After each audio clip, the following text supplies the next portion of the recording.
So my name is Katie Gluck, and I am a recent graduate of the Natural Epicurean Academy of Culinary Arts, which is the only 100% plant-based culinary institute in the U.S.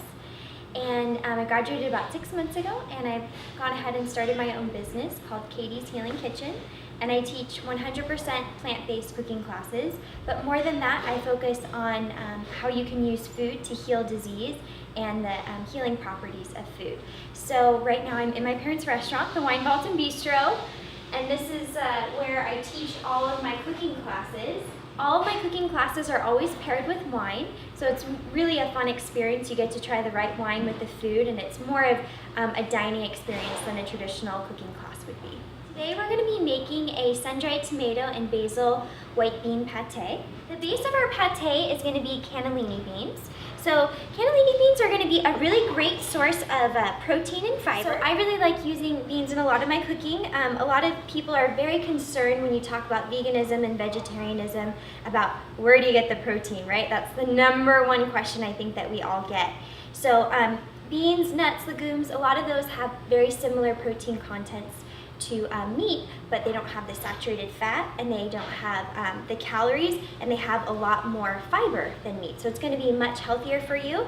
And you also want to think that to create 1 pound of beef, it's about 2,500 gallons of water. So using plant-based sources of protein are going to be much more sustainable, as well as much better for the planet and the animals, of course, in our bodies. So that's going to be the base. And then what we're going to do is I've already caramelized an onion with 2 cloves of garlic, and we're going to put that in.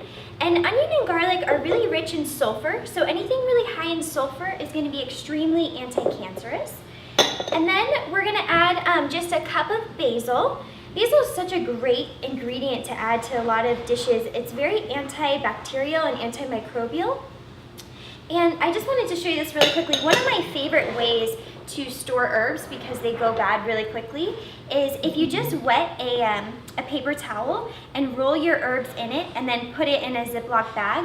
It's going to keep much longer in the fridge. So we're going to add some sun-dried tomatoes. So these are sun-dried tomatoes that have been packed in oil, so it's going to give a little bit more moisture to our sun-dried tomato and basil pate. And I feel like sun-dried tomatoes are really one of those underused ingredients. They have so much flavor with not a lot of calories and still a lot of nutrients.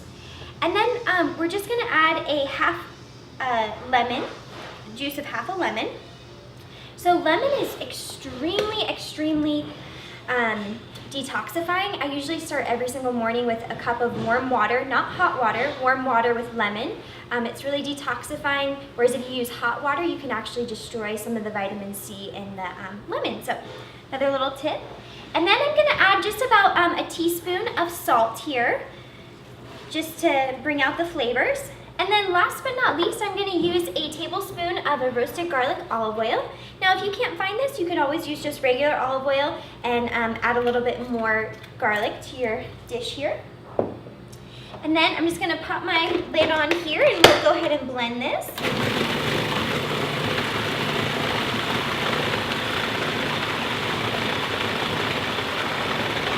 And then every once in a while, you just kind of want to scrape down the sides. Make sure you're getting everything really well incorporated. We don't want to miss any little bits of basil or anything like that.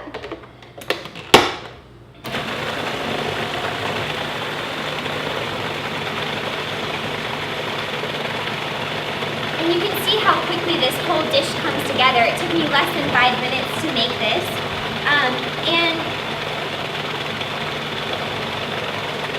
Then after you blend it, it's going to end up like this beautiful pate. So one of my favorite ways to serve this is just with crackers and with vegetables. I also love to make a quesadilla with it. So I take a brown rice tortilla, spread a little bit of this on it, some quinoa, some arugula, and I just put it in the pan and make a quesadilla out of it. And it's a really great, healthy lunch that you can throw together super easily. This pate keeps really nicely in the fridge for about a week, so you can keep it in there and add it to your veggie burgers or to your sandwiches or whatever. So it's a super easy dish. So how often do you do classes?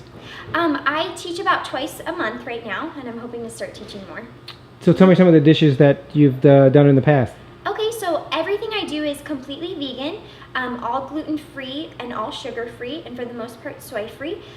So for dessert, I always start with dessert. I love doing raw desserts, so I do a lot of like raw cakes, with the base of cashews, coconut oil, raw cacao powder, that kind of thing. I'm kind of on a soup kick right now. I have this really good curried red lentil soup that I'm obsessed with, and I do a lot of quinoa, a lot of things with, arugula and vegetables, and the sky's the limit for me, really. So I'm always envisioning and getting new ideas for recipes. Do you ever serve any of these dishes at your parents' restaurant here? You know what? Actually, we are. They're doing a Seco winemaker dinner in I think a couple months, and they're going to be featuring my raw chocolate cake. So very exciting, especially being in a not vegan restaurant at all.